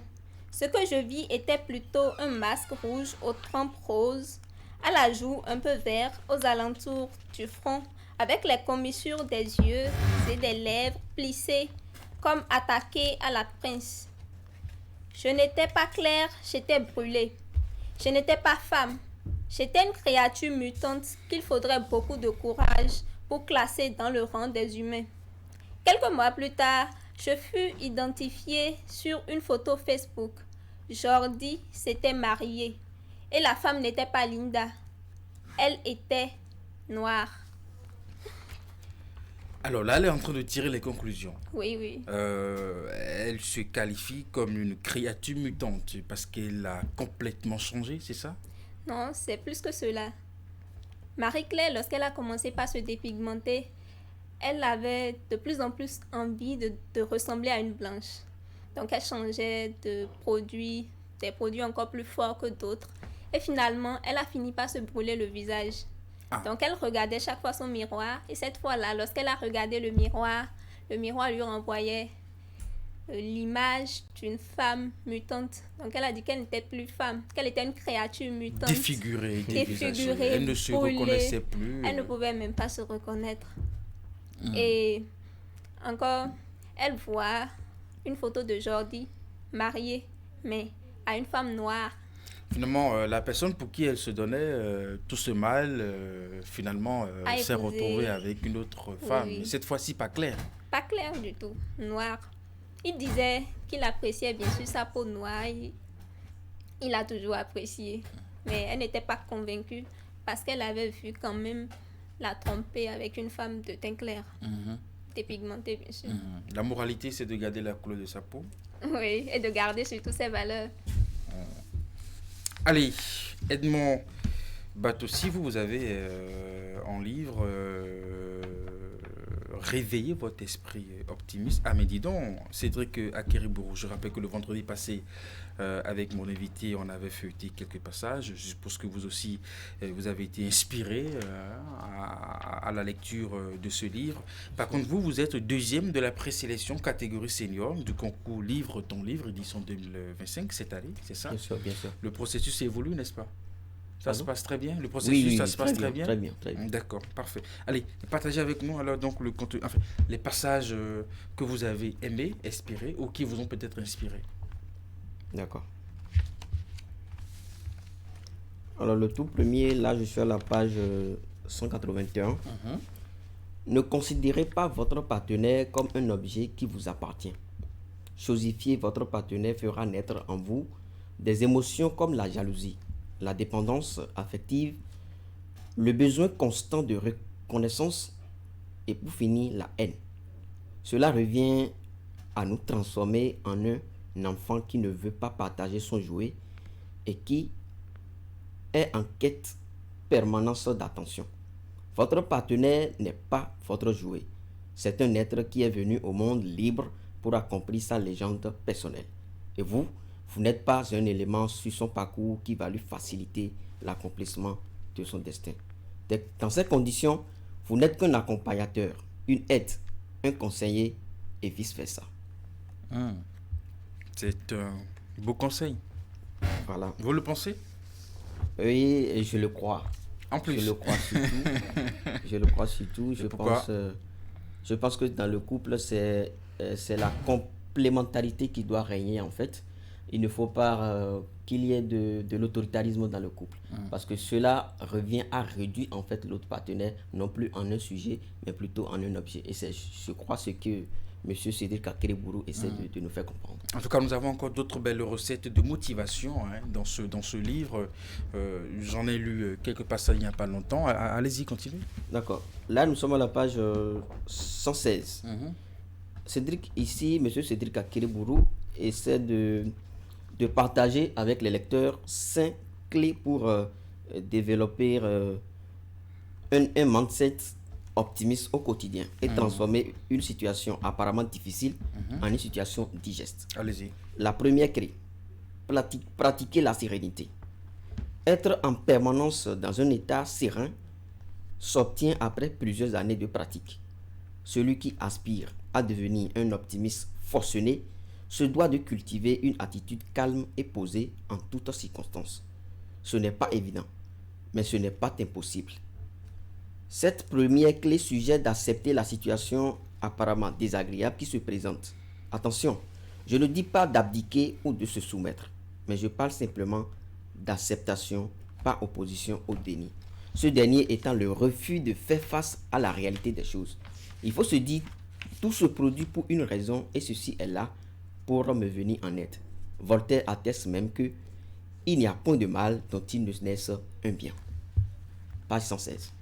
Allez, parfait. En tout cas, c'est le moment justement de garder ces notions pour soi-même, pour sa propre vie, pour sa vie professionnelle, pour sa vie de famille. On en a toujours besoin, mais aussi avec Marie-Claire, garder à l'esprit qu'il faut aimer la couleur de sa peau, qu'elle soit noire ou qu'elle soit claire.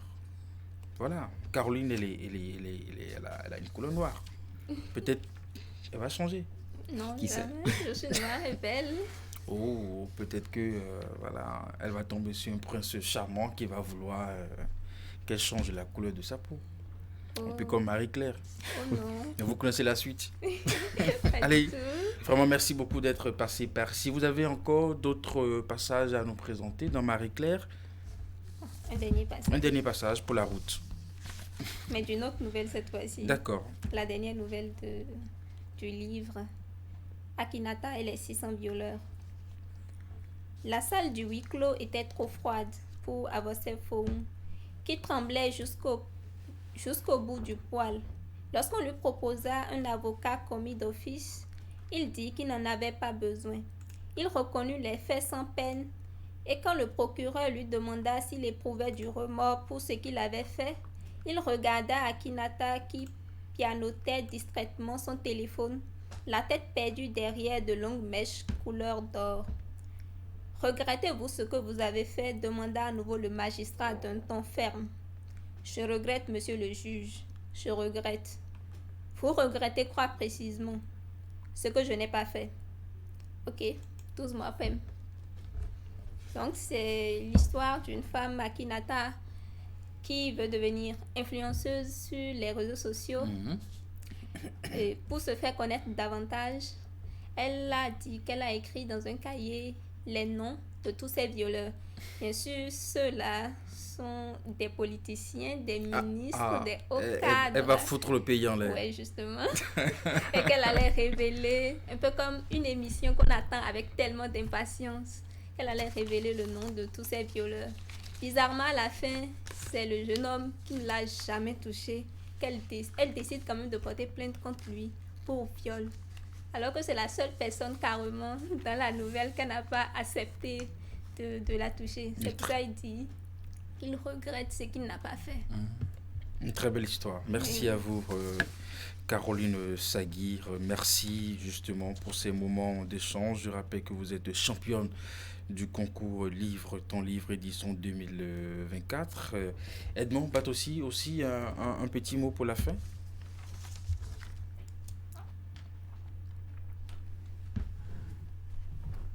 Je vais peut-être partager avec vous la deuxième clé que M. Cédric Akerebourou a conseillé à ses lecteurs. Ici, c'est pratiquer la confiance en soi. Très important. Nous sommes à la page 120. Une fois que l'on est serein au niveau de l'esprit et du corps, une certaine lucidité tend à se dégager. C'est le moment d'apprécier la situation à sa juste valeur. Il ne faut surtout pas la surestimer ou la sous-estimer. C'est en cela que la clé précédente est primordiale pour ouvrir la boîte qui contient celle présente, la confiance en soi. La sérénité permet de faire le point de ses propres capacités et de se dire qu'on a le pouvoir d'agir. On pourrait ne pas pouvoir changer la situation, mais rien ne peut et ne doit empêcher d'agir. Le pouvoir d'agir à propos d'une situation se gagne dans l'obtention de la confiance en soi. Souvent, ce qui provoque l'inaction, c'est la certitude de l'incapacité nourrir dans le subconscient. Cette inaction se traduit par la peur d'aller dire bonjour à un jeune homme ou à une jeune femme qui vous plaire, de nous inscrire à un concours, de demander une promotion, de dire non à une supérieure, de postuler un emploi, de résoudre une équation mathématique, etc. Mais que se passe-t-il si vous dites le contraire? Des phrases comme « j'ai confiance en moi, j'ai les ressources nécessaires pour accomplir cette tâche ou réaliser ce désir ». Merci pour le choix de ce passage très important. Ayez confiance en vous, c'est très important.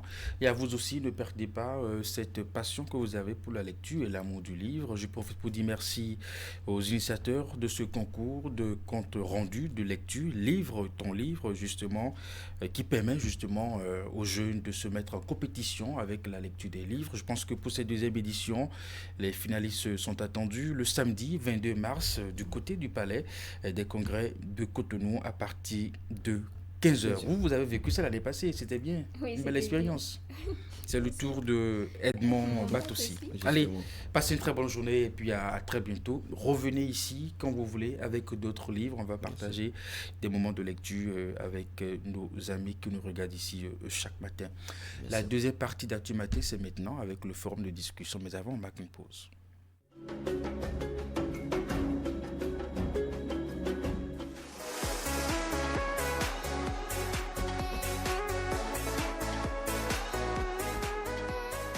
Votre émission de divertissement démarre désormais. Sachez que nous allons prendre ensemble ce rendez-vous mercredi, jeudi et vendredi à partir de 12h sur les antennes de Canal 3 Bénin, mi-journée. Et puis nous allons nous amuser, histoire de commencer la deuxième partie de la journée en pleine beauté. Donc ne ratez pas ces rendez-vous.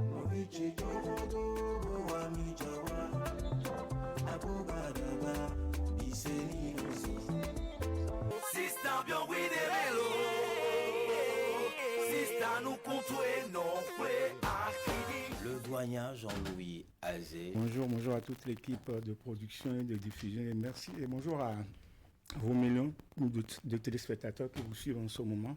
Alors, Naye Bodito, aujourd'hui pour vous, quand on parle de culture, c'est quoi? C'est l'essence qui aide à se connecter aux sphères que nous ne voyons pas. Simplement que c'est mon bandito, si vous êtes d'accord de vous faire appeler bandito. Petit bandit, c'est bon? C'est mon voyou trop. Quand vous entendez Ablavi chanter, quand elle fait de la capella, je lui dis souvent, mais on a fait de la chorale. Pourquoi tu ne sors pas quelque chose, un opus? Pourquoi tu chantes pas? Elle dit non, Dada, je vais attendre un peu. Ça casse, et d'un coup je me casse.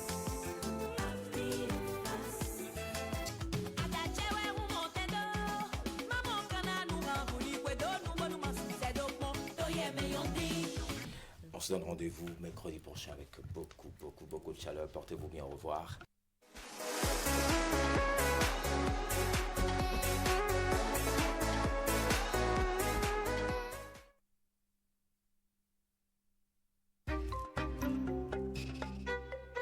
Le Gaiman est un acteur cybercriminel qui utilise illégalement les nouveaux systèmes informatiques pour soutirer de l'argent aux paisibles citoyens en les escroquant ou en les volant. Une telle activité est une infraction à la loi et est passible de sanctions contre les acteurs et leurs complices, parents, amis, religieux, spiritualistes et charlatans. Ne soyons pas naïfs.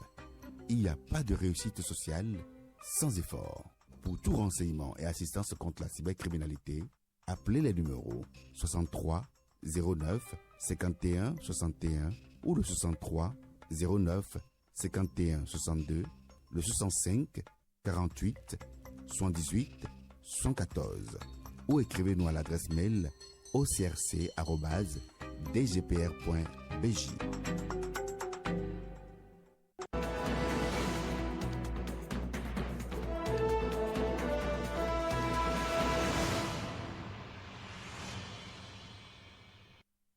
Franck Aounou, bonjour. Oui, bonjour Eric. Teddy Gandibé, bonjour. Bonjour Eric. Journaliste au quotidien Matin Libre. Et puis voilà le principal sujet de nos échanges, ce procès dans l'affaire d'Anivor. Après avoir été mis en sommeil pendant 7 ans, le procès des 2 assassins présumés d'Urbain d'Anivor, un cadre du ministère de l'économie et des finances porté disparu depuis 15 ans, a repris ce mardi dernier devant le tribunal de première instance de Cotonou. Le procès est déjà à son 3e jour et alimente beaucoup les discussions et déchaîne les passions.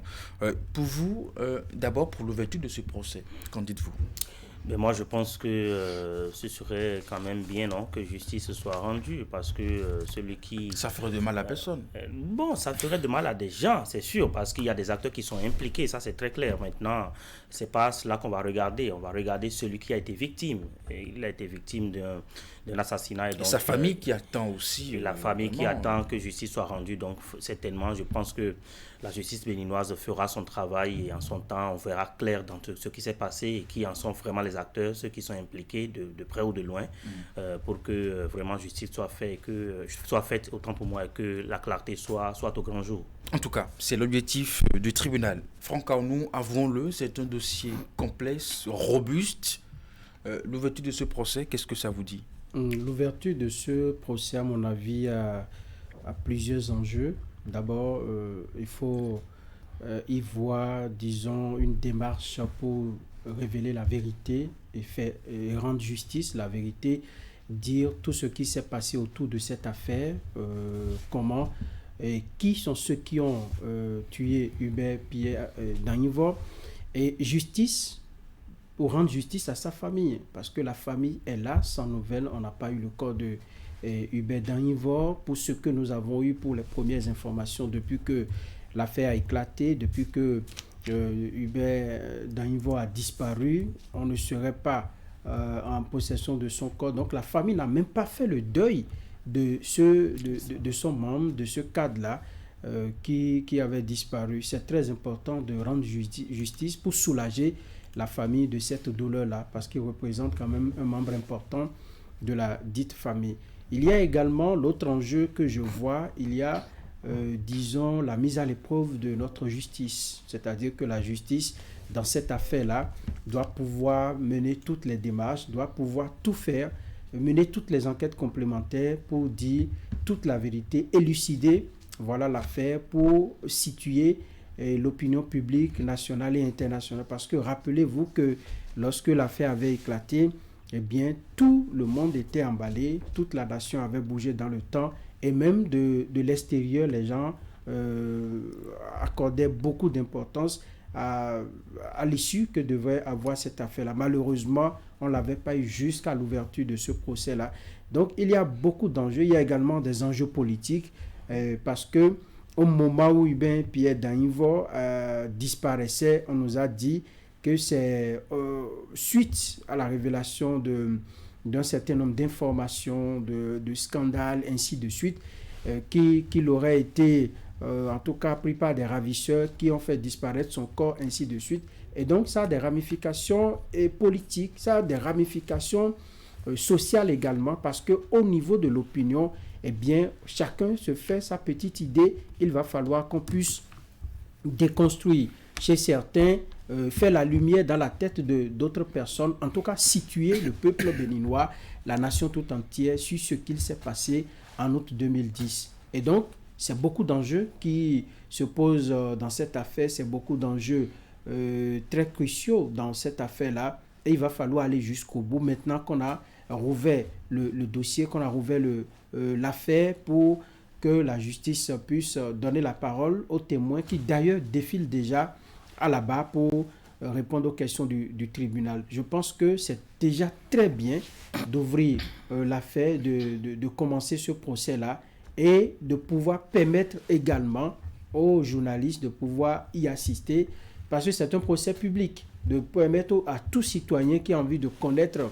les dessous de ce dossier-là d'y participer. Je pense que c'est très important. En tout cas, nous avons déjà connu plusieurs jours dans ce procès. Est-ce que ça promet véritablement la vérité? Oui, si les enquêtes sont véritablement bien menées et que les acteurs impliqués témoignent véritablement, je pense que oui, ça peut avoir une très belle issue. Donc, je pense quand même que actuellement, comme l'a dit Franck, disons, tous ceux-là qui sont impliqués ou les témoins sont en train de passer à la barre, donc ils vont pouvoir dire nous avons la vérité. Un principal accusé, Kodjo Alofa, et son co-accusé, Donatien Amoussou, justement, avec qui on s'habitue maintenant en termes de déclaration. Et donc ils doivent pouvoir quand même sortir les vraies versions des faits et ce qui s'est passé, ceux qui ont été vraiment impliqués, pour que la justice puisse faire son travail et que cette famille soit soulagée. C'est de ça qu'il est question, parce que dans un pays, on avait déjà compté des cas de ce genre. C'est pas la première, et donc cette fois-ci, quand même, il faudrait que tous les acteurs, qui qu'ils soient, qui est impliqué dans cette affaire, qu'ils soient mis au grand jour et que la justice fasse son travail. Mais à cette étape, est-ce que nous avons déjà des certitudes? Déjà, quand nous écoutons les experts que nous avons écoutés, justement, qui ont fait des analyses sur le corps qui a été retrouvé et qui ont conclu qu'à 99,99%, eh bien, le rapport conclut effectivement que c'était le corps de Pierre Danivor qui avait été exhumé. Est-ce que ça tient le déjà d'une certitude? Non, moi je retiens tout simplement mon souffle et pour voir jusqu'où ira la justice, parce que je considère qu'à travers cette affaire, c'est un test grandeur nature pour une affaire qui a des ramifications, qui a des implications politiques, et qu'on confie à la justice. On va voir comment la justice va pouvoir affirmer toute son indépendance. La justice va pouvoir faire le travail de sorte à ce que on n'ait pas la décision ou le verdict ne fait l'ombre d'aucun doute après. Et c'est seulement au lendemain de cela qu'on saura si effectivement tout ce que vous dites là comme élément d'appréciation, si les gens avaient véritablement bien fait le travail. La preuve est qu'à cette étape-là, le procès est suspendu pour qu'on complète le dossier par d'autres informations demandées par le président du tribunal, par les juges qui connaissent de cette affaire-là. Ça voudra dire qu'il y a encore beaucoup de points d'ombre, malgré les déclarations faites à la barre par les témoins. Vous avez parlé de Kodio Alofa, le principal accusé, Donatien Amoussou et bien d'autres personnes. Et nous avons aussi chef de la police judiciaire à l'époque des faits. Et de plus en plus, on cite même des noms de politiques, de responsables à divers niveaux de l'État qui étaient en poste à l'époque des faits. Et donc, moi, je vois que c'est une affaire qui va nous conduire très loin et qui va révéler des choses qu'on n'a jamais entendues depuis que cette affaire-là, les ramifications politiques, on a encore en image ces marches des acteurs politiques, des associations, des organisations de la société civile qui accusaient à l'époque l'État d'être impliqué dans le décès de Hubert Danyvo. C'est suffisamment grave. Et donc, si la justice aujourd'hui est en train de, comme je l'ai dit, en train de jouer sa crédibilité, sa capacité à élucider des affaires dans notre République, eh bien, elle doit pouvoir situer les responsabilités parce qu'il y a déjà des gens qui sont indexés, des personnalités, pas des moindres qui sont indexés dans le dossier et il va falloir véritablement nous dire jusqu'à quel degré ces personnalités-là sont, disons, impliquées. C'est pourquoi je dis que je garde mon souffle tout simplement pour voir le déroulé de ce procès, pour voir comment est-ce que ça va finir et surtout la teneur du verdict. Parce que là, dans le verdict qui sera rendu, on verra dans les mots, dans les arguments du ministère public, dans les arguments du parquet, tout ce que le tribunal aura à dire, ça va compter et cela aura un écho forcément dans le rang de la population et c'est le plus important que la population sache que, eh bien, nous avons une justice sur laquelle on peut compter. Nous avons une justice qui peut, malgré la longueur de la procédure, malgré le temps, l'usure du temps qui aurait pu, disons, agir sur le dossier, on a pu quand même réunir les éléments probants pour dire, voilà celui qui a tué Hubert Danyvo, voilà où se trouve peut-être son corps, voilà qui sont impliqués et prononcer ce que dit la loi, prononcer les sanctions qu'il faut à l'encontre de ceux-là. Je pense que c'est une affaire qui, une fois de plus, va nous donner toute la certitude que dans un état de droit comme le nôtre, dans un état démocratique comme le nôtre, eh bien, si nous avons des problèmes, des doutes et nous allons devant la justice, nous sommes en droit d'y retourner avec beaucoup de certitude, avec l'esprit dégagé, l'esprit vraiment dégagé de tout ce que... Je vois la prudence qu'observe Franck dans... Parce que le dossier... Allez, en tout cas, Teddy Gandigbe, plusieurs personnes défilent à la barre depuis l'ouverture de ce procès. Nous avons le chef de sécurité du président, Boni Yayi, au moment des faits. La précision, elle est importante, qui livre aussi sa version des faits. Nous avons aussi, bien entendu, l'ex-chef de la police judiciaire et qui, justement, livre aussi sa version des faits. Est-ce que on peut éloigner ce dossier de la politique? On ne pourrait jamais éloigner ce dossier de la politique parce que, a priori, même c'est celui qui a été victime était même au cœur de la politique. Et il était aux affaires, il était quand même à la direction des impôts et donc il fallait quand même faire la clarté sur ce qui s'est passé. En fait, ça ne surprend pas que plusieurs journaux aient déjà inscrit en manchette que un certain Boni Yayi aussi est concerné, il est interpellé et puis tous ceux qui sont autour de lui, comme tu viens de le citer, les chefs de sécurité à l'époque et tous ceux-là sont impliqués. C'est un dossier d'État, c'est un dossier politique, purement politique. Et donc on ne peut pas éloigner la politique de cette affaire pour pouvoir l'élucider. C'est ceux qui sont impliqués, ceux qui sont indexés pour le moment et qui n'ont pas encore été incriminés ou pour quoi que ce soit. C'est des gens qui étaient aux affaires, c'est des gens qui étaient pendant que les faits ont été enregistrés, ce sont des gens qui étaient aux affaires et donc la plupart d'entre eux sont politiques et donc ils doivent pouvoir donner les pièces à conviction, les preuves pour que la justice fasse son travail. Voilà. Est-ce que le volet politique que tu dis ne complique pas un peu la tâche pour la justice? En principe, non, parce que la justice, elle ne s'aligne pas sur les sentiments ou sur des considérations politiques pour agir. C'est pourquoi on nous parle de la séparation des pouvoirs. La justice peut, à l'aide de ce qu'un politique peut lui apporter comme information, élucider une affaire. C'est pourquoi tous les politiques, j'ai entendu, on a dit, mais il faut nous convoquer l'SDG de l'ORTB, aujourd'hui SRTB, Julien Pierre Akpaki. Ça, c'est une information déjà publique. Le dit ne veut pas dire qu'on est en train déjà d'aller dans le fond de l'affaire. Ça, on l'a entendu et beaucoup de journaux, de médias l'ont publié. C'est dit publiquement dans la salle d'audience. Et on a appelé même des gens hors du territoire qui ont déclaré qu'ils recevaient des menaces et qu'ils étaient obligés de s'en aller pour avoir un peu la paix du cœur. Donc, je pense que de fil en aiguille, on va pouvoir situer les responsabilités. Que vous soyez Tantampion ou que vous soyez, je ne sais pas, gros bras à l'époque, c'est-à-dire que si vous vivez encore là maintenant, la justice peut vous appeler. Si Franck, on cite le nom de Franck, la justice est en mesure d'appeler Franck pour lui demander mais qu'est-ce que vous savez du dossier de ce monsieur Alofa, de ce monsieur Donatien Amoussou. Et donc, on va pouvoir restaurer le principe selon lequel nul n'est au-dessus de la loi. Bien sûr. Si vous avez été ministre à l'époque, président de la République, si vous avez été chef du renseignement ou vous avez été le conseiller occulte d'un président à l'époque et qu'on cite votre nom dans ce dossier, vous vous présentez devant le tribunal pour faire votre déposition, pour qu'on vous auditionne, pour savoir quel est le rôle que vous avez joué. Et puis, au-delà de tout, sociologiquement, nous sommes dans une société où on dit, lorsqu'on paie une vie humaine, il faut tout faire pour savoir comment tout ça est arrivé. Si des gens aujourd'hui les mettent tachés de sang, c'est à la justice de nous dire, ceux-là, ils ont été impliqués dans la mort de Danivor et voilà ce qu'ils ont joué comme rôle. Et c'est ce qui va se faire. On a connu récemment une affaire de tentative de complot contre la sûreté de l'État.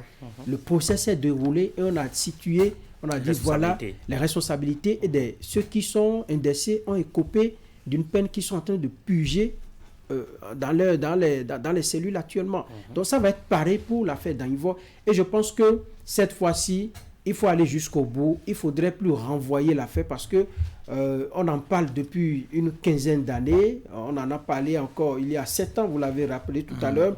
Cette fois-ci, on veut voir clair dans cette affaire de Danivor pour soulager la famille, pour soulager le peuple béninois. Parce qu'à l'époque des faits, c'est même une perte pour la nation. Hubert Danivor, c'est un cadre financier de haut niveau qui est parti comme ça, qui a disparu. On n'a pas retrouvé le corps, on a exhumé un corps, on a enterré, il y a des organes. Voilà, c'était de la bérésina, c'était tout de l'embrouillamini. On ne sait pas vraiment ce qu'il s'est passé. Et moi, j'exhorte les juges du tribunal à pouvoir prendre tout le temps pour nous dire vraiment ce qu'il s'est passé. Le peuple n'est pas pressé. Non, le peuple pas du tout alors. Les médias encore moins. La famille peut-être un peu moins. Mais on n'est pas pressé. On veut voir clair dans ce dossier-là. En tout cas, toute personne qui serait impliquée subisse les rigueurs de la loi. Le délai auquel le tribunal devait connaître ce dossier, je pense qu'eux-mêmes ils se sont rendus compte qu'ils ne pourront pas vider ce dossier dans le délai qui avait été donné. Et je pense qu'ils sont en train de rallonger encore pour que le dossier soit véritablement traité. La séance d'hier a été suspendue et renvoyée à mercredi prochain. Et on peut se donner vraiment le temps de tout faire. Oui, comme l'a dit Franck, personne n'est pressé. Nous ne sommes pas du tout pressés par rapport à ce dossier parce qu'en fait, il faut que la famille quand même, même si ça ne peut pas essuyer complètement les séquelles qu'ils ont reçues à l'époque, qu'ils soient soulagés. par le fait que le verdict qui sortirait de ce procès qui est en cours soit un verdict juste, un verdict qui dit la vérité et qui sauve vraiment les têtes. Parce que moi, j'ai l'impression qu'on a peut-être une faiblesse à sortir les vrais noms, à appeler ou interpeller les vrais acteurs qui sont impliqués. Il faudrait vraiment pas qu'on soit à ce niveau dans ce procès qu'on a déjà traîné pendant une bonne quinzaine d'années, et puis voilà, on en revient, et aujourd'hui on va encore nous dire que bon, on n'a pas pu aboutir, que ce ne soit pas le cas. Il faudrait vraiment que la justice prenne son temps, interpelle chacun des acteurs qui sont impliqués dans ce dossier, et que la vérité soit au grand jour. Ça sera un soulagement total pour la famille qui a été victime, et dans le même temps ce sera également disons une sorte d'apaisement pour le peuple, parce que celui qui est parti, c'est pas n'importe quoi, encore moins n'importe qui. Il est une pièce maîtresse d'une famille, il est un agent assermenté des finances, et donc perdre un cadre de cette trempe, franchement, c'est... Pendant longtemps, c'est un dossier qui a occupé l'actualité politique, puisque dans pratiquement toutes les revendications, ça revenait assez souvent. On veut connaître le fond de ce dossier, on veut la vérité dans ce dossier, on veut tout savoir. On demandait même pratiquement depuis Boniaï à Patrice Talon que la justice puisse véritablement s'occuper de ce côté, mais finalement, nous y sommes. Oui, nous y sommes, et on est très heureux d'y être, d'ailleurs. Et moi, je pense qu'il y a même des aspects de ce dossier qui m'intriguent, moi. Parce que quand vous écoutez le nom de certaines personnalités qui étaient aux affaires à l'époque, ça me laisse un peu perplexe, ça me fait réfléchir pour des gens qui en réalité occupaient des postes pour nous sécuriser, qu'on en vienne à citer leur nom dans la disparition d'un fils de la nation, d'un citoyen, ça pose problème. Je me dis peut-être que cela est lié, je ne sais pas trop, à la complexité de la gestion du pouvoir d'État, mais au-delà, c'est-à-dire que finalement, les gens ne servent que leur intérêt. Parce que il y a des noms qu'on a cités, chef de la sécurité, chef de ci, de ça, et il y a même des aspects qui montrent une certaine légèreté. On dit qu'il faut déposer un téléphone à tel endroit, on donne 15 000, on donne 5 000 francs, 50 000 francs. À côté d'une vie humaine, ça pose problème. Ça veut dire qu'ils ne sont pas véritablement en sécurité. Ceux qui doivent assurer, qui avaient toutes les informations pour assurer notre sécurité, que des noms comme ça, je ne dis pas, on va attendre le verdict du tribunal, mais que déjà les noms soient cités. Ressort des déclarations, des éléments que nous et avons des témoins. Déjà là, des voilà, témoins. à la barre. Donc, et ou même, rien ne nous dit que c'est vrai aussi, ces déclarations. Oui, il reviendra au tribunal de nous le dire dans les prochains jours. Mais déjà, lorsque vous voyez des gens qui se contredisent... Il y a pas mal de contradictions aussi, de tout ce qu'on entend, de tout ce qu'on écoute. De tout ce qu'on attend, même le principal accusé aujourd'hui, il dit, entre les lignes, lorsque vous lisez sa déclaration, c'est qu'il ne connaissait pas grand-chose du dossier. On lui a demandé de faire ci, il a fait d'endosser, et que ça va bien se passer pour la suite. Je pense même qu'à l'époque des faits, il n'a pas mesuré la portée de cette affaire, étant peut-être jeune, étant la justice un peu dans les vagues. Sur la planche, parce que toutes les déclarations qu'il faut vérifier, et là-dessus, justifier. Elle joue sa crédibilité, véritablement, parce que c'est maintenant ou jamais que la justice doit nous prouver vraiment qu'ils sont crédibles, qu'ils sont impartials et qu'ils peuvent faire un travail pour le citoyen béninois que nous sommes. Voilà. La justice est toujours à l'épreuve. Dans bien d'autres dossiers, nous l'avons vu jouer son rôle. Après, chacun peut apprécier ou commenter à sa façon, à sa position, les décisions rendues par la justice. Nous avons connu des dossiers aussi bétons que par le passé. Ce qui est sur les juges qui sont là-bas, que vous soyez en train de pleurnicher ou de ricaner, ça ne change rien en leur... Ils font leur travail parfois selon leur intime conviction, mais parfois ils appliquent rigoureusement la loi. Donc que peut-être la douleur de la famille monte aujourd'hui du fait encore de la réouverture de ce dossier, ça ne va pas empêcher le tribunal de dire le droit, et c'est le plus important, comme je l'ai dit, parce que nous sommes dans une période assez cruciale et des ramifications sont déjà, des conclusions sont déjà tirées, disons, on est en train déjà de relier l'affaire à d'autres choses, on entend beaucoup de choses, et donc la seule à gagner en crédibilité, la seule pièce à gagner en crédibilité là, c'est la justice, mais également, on ne va pas, parce qu'on veut plaire, disons, à l'opinion, ne pas dire la vérité ou mal dire ce que l'on doit dire. Je pense qu'il faut laisser la justice faire son travail, les juges faire leur job, et on aura le temps vraiment d'apprécier, parce qu'en son temps, on aura des éléments de tous ceux qui ont participé à ôter la vie à Hubert Danyivor. C'est Hubert Danyivor, je pense que c'est très important. Il y a même des gens qui n'ont rien à voir avec la famille, mais qui souffrent personnellement profondément de cette affaire-là, qui ont une certaine douleur lorsqu'on évoque l'affaire, parce qu'on ne peut pas dire qu'il y a un cadre comme ça qui a disparu, serait mort, et son corps, on n'est jamais retrouvé, et on est là, on tourne en rond. Je pense que c'est le moment ou jamais de nous dire toute la vérité.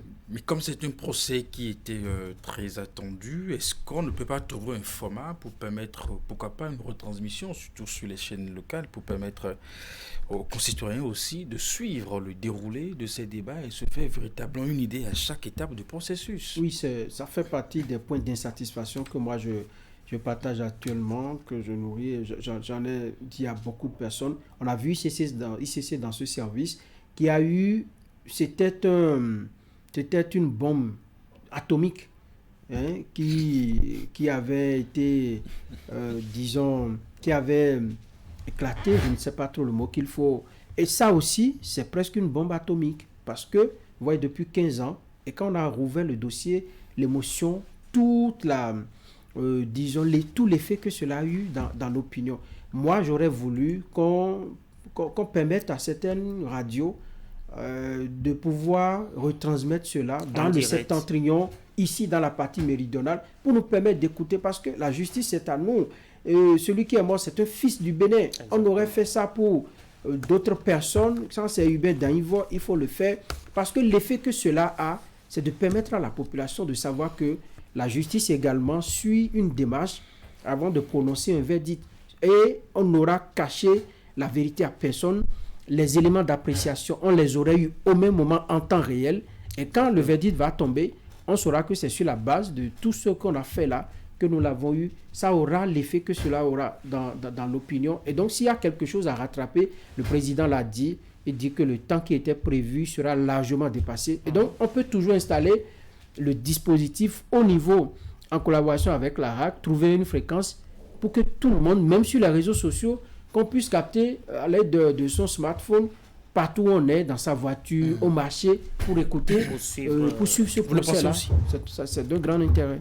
Vous le pensez aussi? Oui, bien sûr. Je pense que ce serait quand même bien, non, pour la propre gouverne de la population que de retransmettre en direct un tel procès, parce que c'est quand même un procès qui concerne un citoyen du pays. Et puis voilà, tout le monde a hâte d'avoir la vérité. Donc si on peut déjà le faire, ce serait très bien pour chacun d'entre nous, parce qu'on a besoin de l'information, on a besoin d'entendre ce qui se passe et comment est-ce que chacun de ces acteurs est interpellé, témoigne des faits et quelles sont leurs implications, à quel degré, exactement, à quel degré ils sont impliqués dans cette affaire. On a hâte de les écouter, on a hâte de voir tout ça. Et donc si éventuellement ils pourraient initier, disons, comme l'a suggéré Franck, s'il pouvait déjà initier quelques 2 fréquences pour que la population puisse suivre en direct ce qui se passe, je pense que ce serait bien. Merci à vous, Didi Gandibé. Merci à vous, Franck Aounou, ou Stop F1, l'actu matin de cette semaine. Merci d'avoir été là. Merci de nous avoir suivis. Après moi, c'est la revue de presse. À midi, rendez-vous avec Gilles Dadi dans son émission Le Plein de Midi. À 13h, le journal. Et puis à 19h30, la grande édition de la soirée. À très bientôt. Très bon week-end.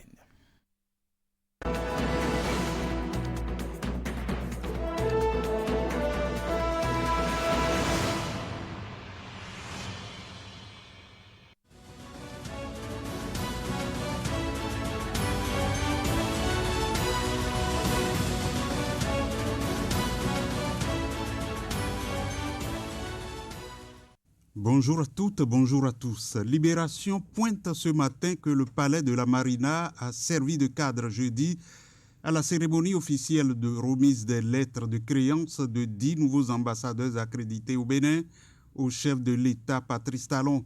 Cette démarche s'inscrit dans le cadre de la redynamisation de la coopération diplomatique entre le Bénin et ses pays.